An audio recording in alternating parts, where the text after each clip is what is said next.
इस वीडियो में कक्षा 7 गणित की चौथी वर्कशीट को हल करेंगे। वर्कशीट का पहला प्रश्न है, निम्न विभाजन तालिका को पूरा करो, यानी भाज्य प्राप्त करना है। भाजक आपको इन कॉलम्स में दिए गए हैं और भागफल नीचे रोज में दिए गए हैं। हमें भाज्य प्राप्त करना है और प्रश्न में शेषफल आपको नहीं दिया गया है, तो शेषफल को आप शून्य ले लेंगे। सूत्र होता है भाज्य बराबर भाजक गुणा भागफल धन शेषफल। शेषफल को शून्य लिखेंगे तो भाज्य बराबर भाजक गुणा भागफल के बराबर हो जाएगा। तो इन कॉलम्स को पूरा करने के लिए आप भागफल और भाजक को गुणा कर देंगे। जैसे इस कॉलम को हमने भरना है तो यहाँ पर भागफल 1 है और भाजक 2 है, तो 1 और 2 को गुणा करेंगे तो यह 2 प्राप्त होगा। 1 और 3 को गुणा करेंगे 3 मिलेगा।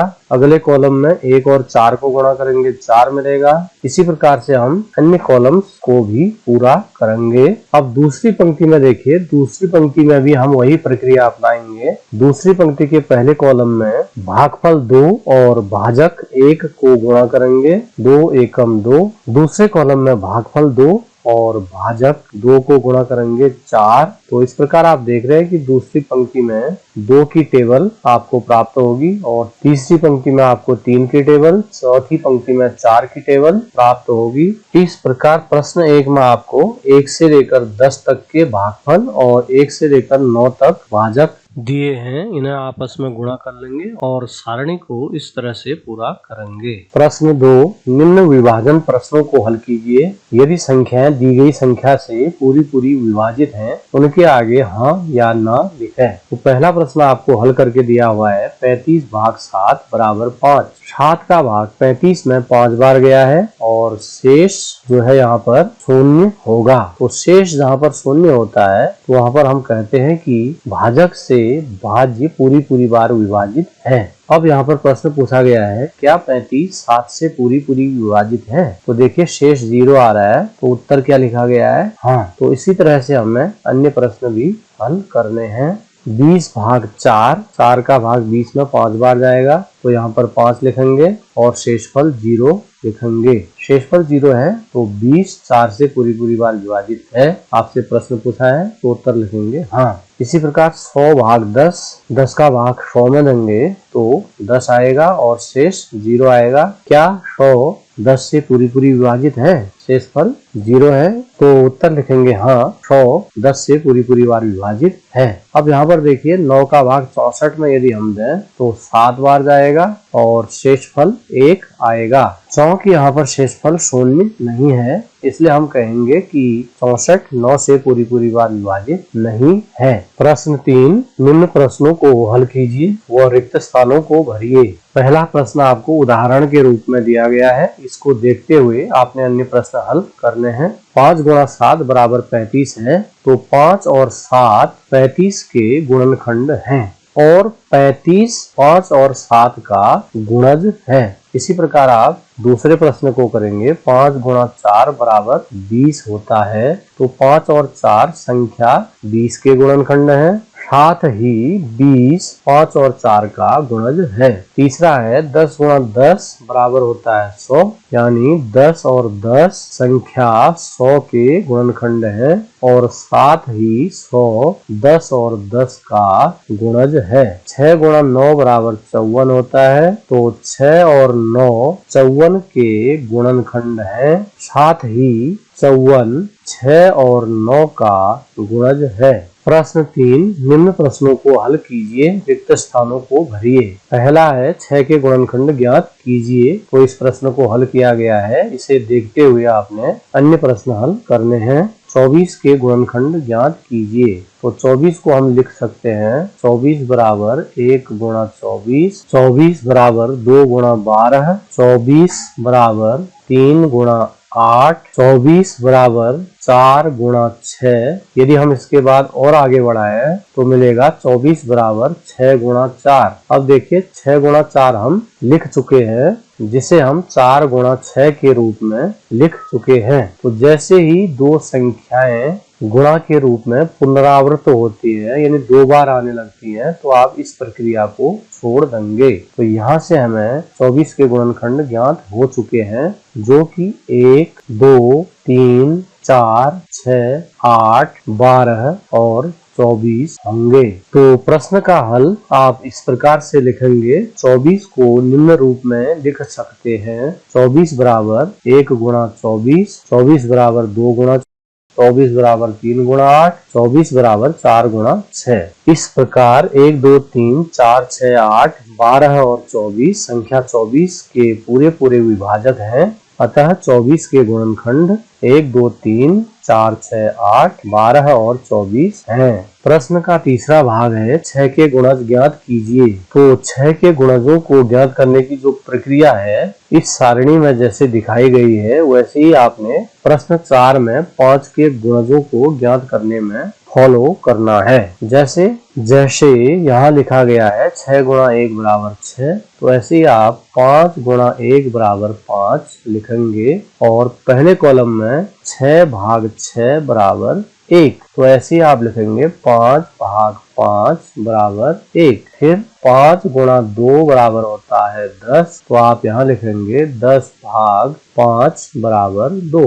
5 गुणा 3 बराबर 15, तो 15 भाग 5 बराबर 3। ऐसे ही 5 गुणा 4 बराबर 20, तो 20 भाग 5 बराबर 4। 5 गुणा 5 बराबर 25, तो 25 भाग 5 बराबर 5। 5 गुणा 6 बराबर 30, 30 भाग 5 बराबर 6, अप टू सो ऑन। अब नीचे से आपने 5 के गुणज लिखने हैं। तो 5 के गुणज आपको प्राप्त हो गए हैं 5, 10, 15, 20, 25, 30 अप टू सो ऑन। प्रश्न 4, निम्न प्रश्नों को हल कीजिए। 7 के पहले 5 गुणज ज्ञात कीजिए। तो 7 का पहला गुणज 7 गुणा 1, दूसरा गुणज 7 गुणा 2, तीसरा गुणज 7 गुणा 3, चौथा 7 गुणा 4, पांचवा 7 गुणा 5। तो इस प्रकार 7 के प्रथम 5 गुणज 7, 14, 21, 28 और 33 प्राप्त होंगे। 4 के गुणज ज्ञात कीजिए जो संख्या 35 से छोटे हों। तो 4 का पहला गुणज 4, दूसरा 4 गुणा 2, तीसरा 4 गुणा 3, फिर 4 गुणा 4, 4 गुणा 5, 4 गुणा 6, 4 गुणा 7, 4 गुणा 8, 4 गुणा 9, 4 गुणा 10, 4 गुणा 11 अप टू 1 इस प्रकार से प्राप्त होंगे। अब हम देखेंगे कि जैसे ही हम 4 गुणा 8 करेंगे तो यह 32 प्राप्त होगा। 4 गुणा 9 करने पर वह 36 प्राप्त होगा। हमें 35 से छोटे गुणज लिखने हैं, इसलिए हम 4 के केवल 8 ही गुणज लिखेंगे, क्योंकि 9वां या उससे ऊपर के गुणज 35 से बड़े होंगे। 18 के सभी गुणनखंड ज्ञात कीजिए। तो 18 में 1, 2, 3, 6, 9 और 18 का भाग पूरी बार जाता है, इसलिए 1, 2, 3, 6, 9 और 18 के गुणनखंड होंगे। 12 के सभी गुणनखंड ज्ञात कीजिए। 12 में 1, 2, 3, 4, 6 और 12 का भाग पूरी बार जाता है, इसलिए ये सभी संख्याएं 12 के गुणनखंड होंगे। प्रश्न 5, निम्न प्रश्नों को हल कीजिए। 3 व 5 के 2 सार्वगुणज ज्ञात कीजिए। तो हम पहले 3 और 5 के कुछ गुणजों को लिख लेंगे। सार्वगुणज के लिए आप देखेंगे कि इन दोनों संख्याओं के गुणजों में कौन कौन से गुणज कॉमन हैं। तो पहला सार्वगुणज जो कॉमन होगा वह 15 होगा। पहला सार्वगुणज ज्ञात होने पर आप अन्य सार्वगुणज आसानी से ज्ञात कर सकते हैं। जो दूसरा सार्वगुणज होगा वह पहले सार्वगुणज का 2 गुना, तीसरा 3 गुना, चौथा 4 गुना, इस प्रकार से यह क्रम बढ़ता रहेगा। तो अभी पहला सार्वगुणज 15 है, तो दूसरा सार्वगुणज 30 होगा। तो इस प्रकार 3 व 5 के 2 सार्वगुणज होंगे 15 और 30। दूसरे प्रश्न में हमें 6 और 9 के 3 सार्वगुणज ज्ञात करने हैं। तो हम 6 के गुणज लिखेंगे और 9 के गुणज लिखेंगे। फिर हम 6 और 9 के 3 सार्वगुणज लिखने के लिए देखेंगे कि पहला सार्वगुणज इनमें कौन सा है। पहला सार्वगुणज 18 है, दूसरा 18 का 2 गुना यानी 36 होगा और तीसरा 18 का 3 गुना यानी 54 होगा। तो इस प्रकार 6 और 9 के 3 सार्वगुणज 18, 36 और 54 होंगे। प्रश्न 3, 18 और 24 के सार्वगुणनखंड लिखिए। तो 18 के गुणनखंड लिखेंगे, ऐसे ही 24 के गुणनखंड लिखेंगे। उसके बाद हम इन दोनों में कॉमन फैक्टर्स यानी सार्वगुणनखंड देखेंगे। 1, 1, 2, 2, 3, 3, 6, 6। तो 18 और 24 के सार्वगुणनखंड 1, 2, 3 और 6 होंगे। चौथा है 12 और 20 के सार्वगुणनखंड ज्ञात कीजिए। तो हम पहले 12 और 20 के गुणनखंड लिखेंगे, उसके बाद इनमें कॉमन फैक्टर्स देखेंगे। 1, 2 और 4 दोनों संख्याओं के गुणनखंडों में हैं, तो इसके कॉमन फैक्टर्स होंगे 1, 2 और 4। उसके बाद आपको वर्कशीट में 2, 3, 4, 5,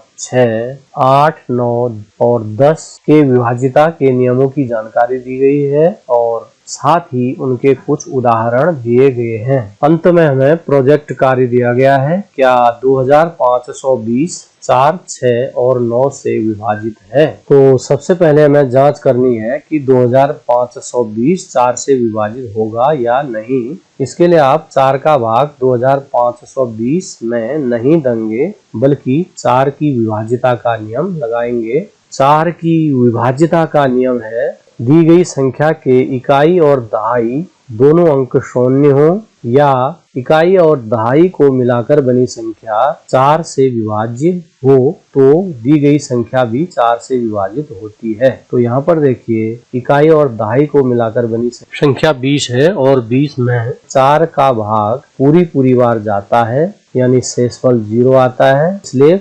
2520 भी 4 से पूरी बार विभाजित होगी। फिर हमें 2520 के लिए देखना है कि यह 6 से विभाजित है या नहीं। तो 6 से विभाज्यता का नियम होता है, जो संख्या 2 और 3 दोनों से विभाजित होती है वह 6 से भी विभाजित होती है। 2520 एक सम संख्या है, इसकी इकाई में शून्य है तो यह 2 से विभाजित है और इसके अंकों का योग 9 है। 9 3 से पूरी बार विभाजित है, अर्थात 2520 3 से भी विभाजित है। चूंकि 2520 2 और 3 दोनों से विभाजित है, इसलिए यह 6 से भी विभाजित होगी। फिर हमें बताना है कि 2520 9 से पूर्णतया विभाजित है या नहीं। तो 2520 के अंकों का योग हम करेंगे, जो कि 9 आएगा। 9 का भाग 9 में पूरी बार जाता है, यानी 2520 के अंकों का योग 9 से विभाजित है, इसलिए 2520 भी 9 से विभाजित होगी। तो प्रोजेक्ट कार्य का उत्तर हम लिखेंगे 2520 संख्या 4, 6 और 9 तीनों से विभाजित है।